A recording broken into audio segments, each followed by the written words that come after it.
il a fait le musée des monuments français, où il a mis entre autres Boileau, qui avait été enterré dans la partie basse de la Sainte-Chapelle, et Descartes, alors on en reparlera tout à l'heure, qui avait été enterré dans l'abbaye Sainte-Geneviève.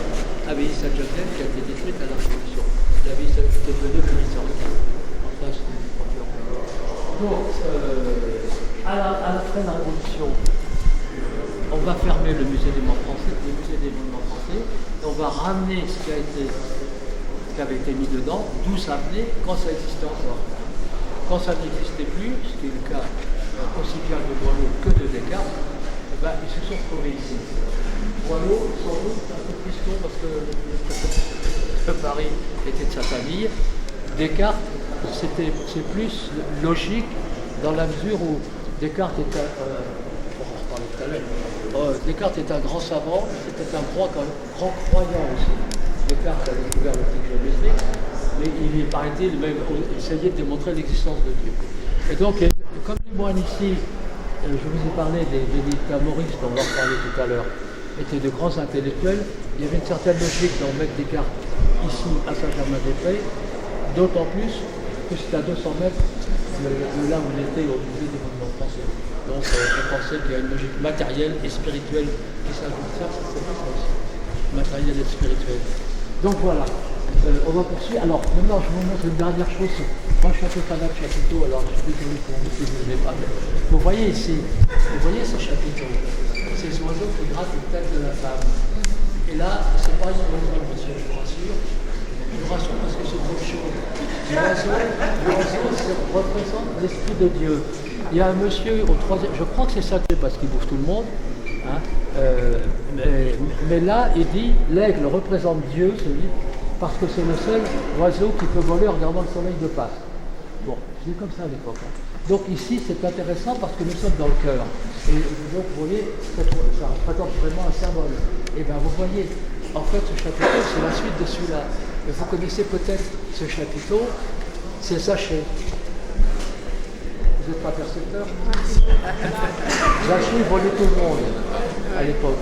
Et le Christ vient dans son village, puisque vous le verrez, la partie matérielle tout à l'heure quand on va faire tout, entre autres, mais là vous avez la fin de l'histoire. Vous voyez ces oiseaux qui mangent, on peut s'approcher, qui mangent cette fleur. Dans certains endroits, vous avez des oiseaux qui s'abreuvent à l'esprit. Ces oiseaux qui s'abreuvent à la côte de la vie éternelle. Là, le spectateur a repris le message de la fleur, c'est la fleur de la vie éternelle. Et donc là, ce ne sont pas des oiseaux proprement. Le corps a disparu. Vous avez l'âme du croyant et de la croyante qui mange la fleur de vie éternelle. Donc maintenant, vous avez toute l'histoire. Si vous écoutez la parole de Dieu, la chapelle de la Vierge qui a été détruite à la Révolution, donc mon curé, si je puis dire, il n'avait plus sa chapelle de la Vierge. C'est le premier élément. Le deuxième élément, c'est qu'au 19e siècle, 1830, ouais, 19e siècle, les églises qu'on va construire ont pratiquement toutes une chapelle de la Vierge en abside. Je pense à Saint-Vincent-de-Paul, par exemple, alors, mon curé, si je puis dire, il n'a plus une chapelle vraiment différente en abside. Il va démolir une de ces chapelles. Donc on est en 1850. Non, on fait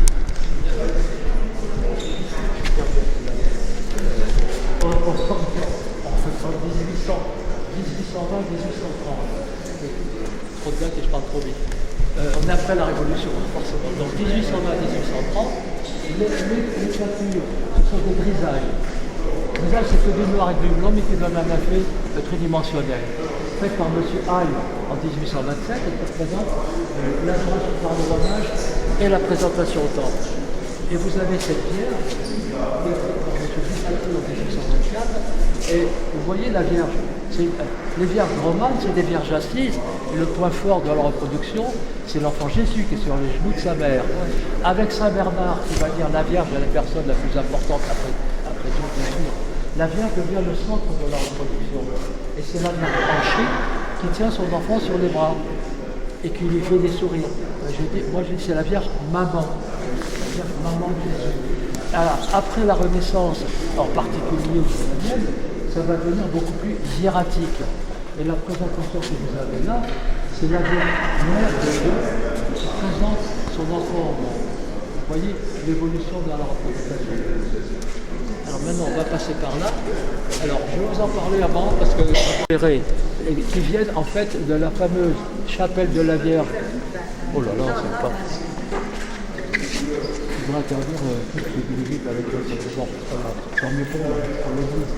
Donc, cette chapelle de la Vierge, elle a été construite en 1250 par Pierre de Montreuil. Vous connaissez peut-être Pierre de Montreuil, c'est lui qui a fait la Sainte-Chapelle. Il a fait notre chapelle pratiquement en même temps, une année avant ou une année après. Et elle avait le schéma de la Sainte-Chapelle, sauf qu'elle n'avait pas la base. La Sainte-Chapelle, il y avait la base pour...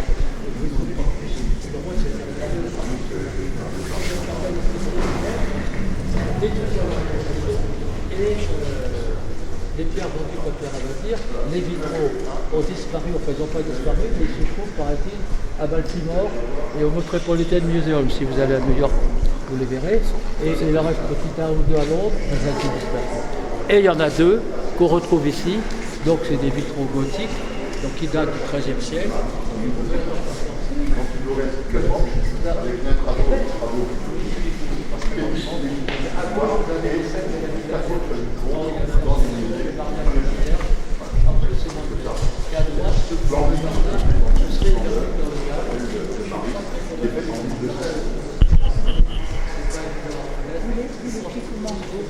Code G-O-2-D-E. Alors c'est un architecte qui a été, après la Révolution, des tas de commissions se sont réunies à partir de après Napoléon, hein, puisque là, n'oubliez pas que Napoléon a transformé certaines églises en temples protestants. Oh, on a fait ça, Napoléon. Ensuite, il a fait... Vous avez l'habitude. Moi, je ne me rends pas compte. Eh bien, je vous ai dit que les rois mérovingiens et les reines avaient été enterrés, avaient été en gisant dans le chœur, et on a le plan, et le gisant de Childebert était là, et sa femme Ultrogote, elle était juste à côté. Maintenant, ça, c'est une flèche, le cœur est fermé, c'est une flèche et là-bas. Se trouve là, et celui de sa femme se trouve là. C'est un signal, une flèche si vous voulez. Quelqu'un vole le crâne de Descartes dans l'opération, et Descartes va être...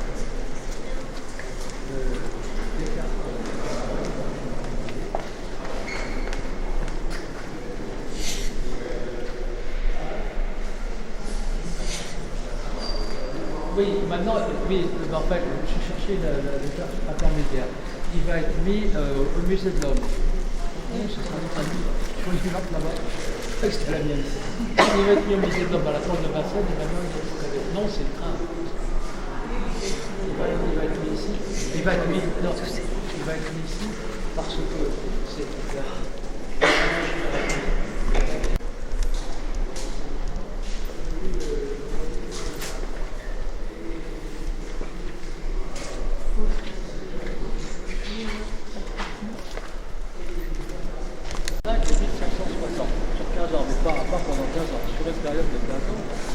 Pour voir comment on peut arrêter la progression du protestantisme qui descend du nord de l'Europe. Donc, on va redéfinir les dogmes, je ne vous en parle pas, mais le pape, ce dont je parle, c'est que le pape va dire je veux qu'on attire les fidèles dans les églises, qu'ils soient contents d'y aller, qu'ils comprennent ce qui se passe. Et à l'opposé des temples protestants, que je n'ai pas vu dans ma vie, il n'y a aucun décor dans les temples protestants, ce sont juste des murs. Et le pape va dire, je veux que les fidèles voient l'office. Et on va donc agrandir, on va d'abord démolir beaucoup de vitraux gothiques. J'ai vu qu'on en avait démoli autant que sous la Révolution. Je ne l'ai pas vu, j'ai entendu dire. Mais en tout cas, c'est clair qu'il y a énormément de vitraux qui ont été détruits ou des espaces agrandis. On peut le vérifier quand on longe voir Saint-Germain, voir les agrandissements. Et on va mettre ces vitraux transparents qui amènent la lumière sur l'autel pour que le fidèle voit l'office.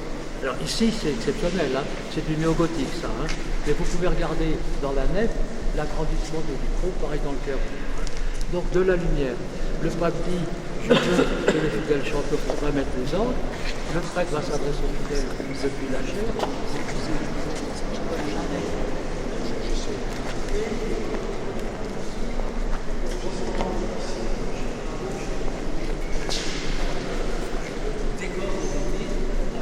Des personnages ou des situations qui sont à l'honneur de l'Église, si vous voulez, des croyants. Voilà. Et donc, ça, c'est le côté, si vous voulez, européen général. Et comme je vous parle toujours de deux éléments importants, le deuxième élément important, c'est qu'on est donc en 1630, quelque chose comme ça. L'abbaye n'est plus en très bon état. Il faut la remettre en état. 1. 2. C'est devenu le siège des bénédictins mauristes. Donc ça ne peut pas être laissé comme ça n'importe comment. Il faut le remettre en état. 3. L'abbé, à partir de ce moment-là, vous vous rappelez, d'accord avec le pape, il est nommé par le roi. Donc ça va être quelqu'un de l'entourage du roi. Alors il peut de l'entourage du roi rien connaître à l'art, mais il connaît tous les grands artistes. Et 4 ou 5, il a plein d'argent. Je vous ai dit que l'abbaye était très riche et que l'abbé gérait les finances d'une abbaye qui a 40 000 hectares de terre, etc., etc. Donc mon abbé va remettre l'abbaye en état selon ce que demande le pape, avec les conseils de l'entourage du roi, si vous voulez.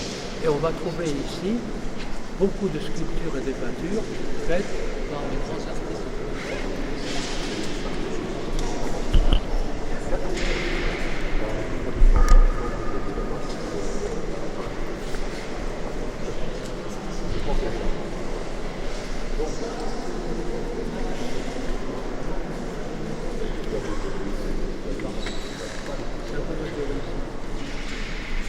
Le baroque, en fait, le message important du baroque, la vie, ça peut être chouette, surtout quand on est à côté du roi, mais la vraie vie, c'est après la mort. C'est la vraie vie qui commence à ce moment-là. Et beaucoup de sculptures ou de peintures baroques vont essayer de démontrer ce message. Et je vais essayer de vous le prouver tout à l'heure.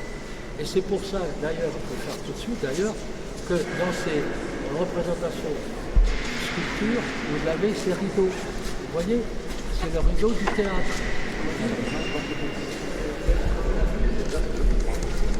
C'est même pas une statue. Non.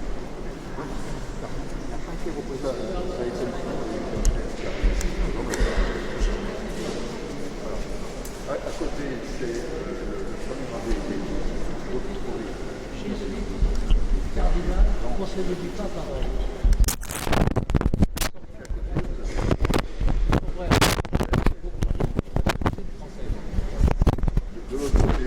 Et il meurt. Comme elle est aussi très intelligente, elle parle pour un messager que je ne pourrais pas épouser mon beau-frère. Le pape dit non problème.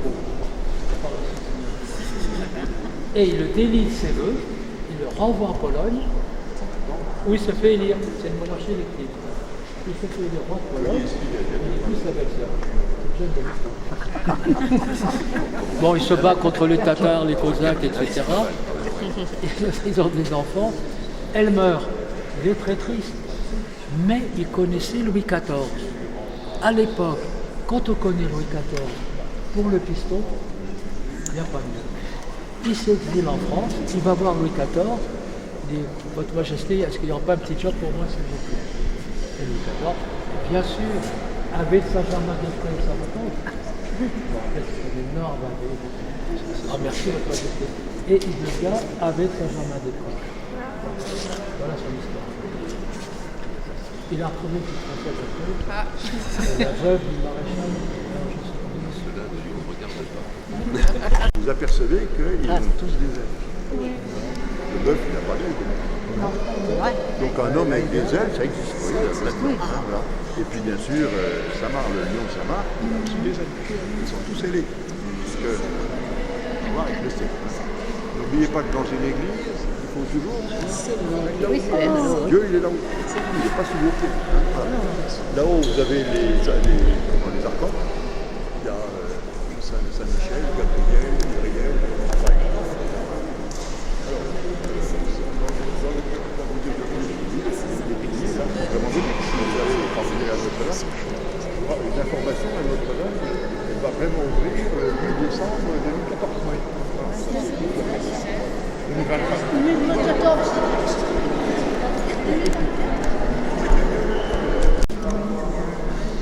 Donc vous avez le message en sculpture de la vie après la mort. Les squelettes disent aux morts, viens, tu vas voir, c'est chouette. Vous l'avez vu là? Et, si je puis dire, en fait, représente la fille. C'est un tombeau de 2 soldats aussi. C'est la fidélité et la sculpture, ça représente. Et ben, la mai.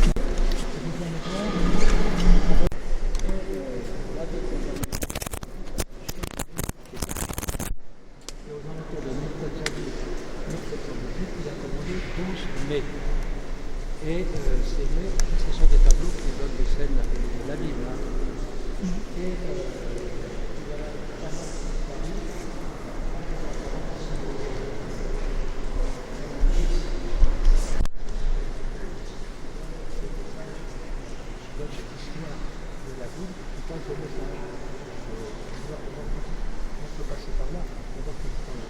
en tout cas, ici, les peintures que vous avez là, alors là, on est plus tard, hein, là, vous vous rappelez, c'est Flandrin, 1840, 1800, je ne sais plus si c'est en 63 ou en 65 qu'il est mort. Et vous avez 5 grands panneaux, chaque panneau est divisé en 2, et la partie gauche, c'est une scène de la vie du Christ, la partie droite, c'est une scène de l'Ancien Testament qui préfigure ce qui va se passer avec le Christ. Un exemple simple, Jésus vendu par Judas, Joseph vendu par ses frères, la crucifixion.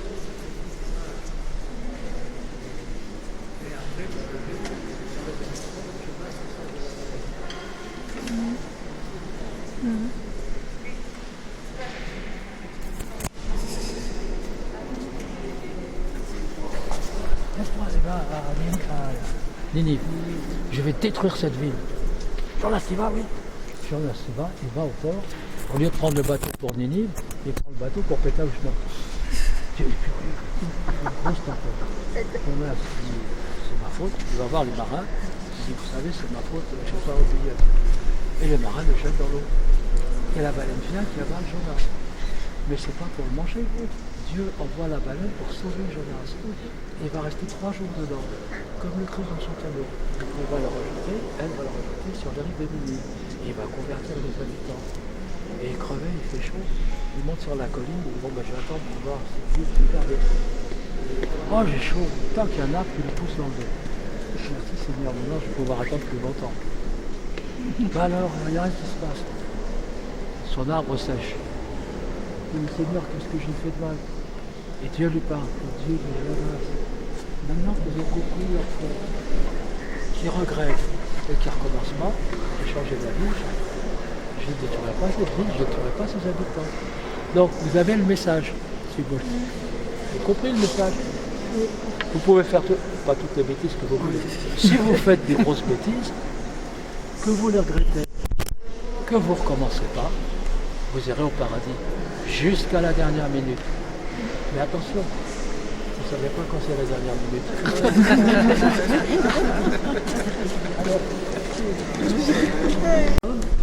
et à la fin, ils disent que tu veux bien baptiser. Donc, ils vont s'arrêter, il va baptiser l'eunuque, et après, il disparaît. Voilà. Ça va. Le thème de l'eunuque de la reine d'Éthiopie. Là, vous avez l'entrée du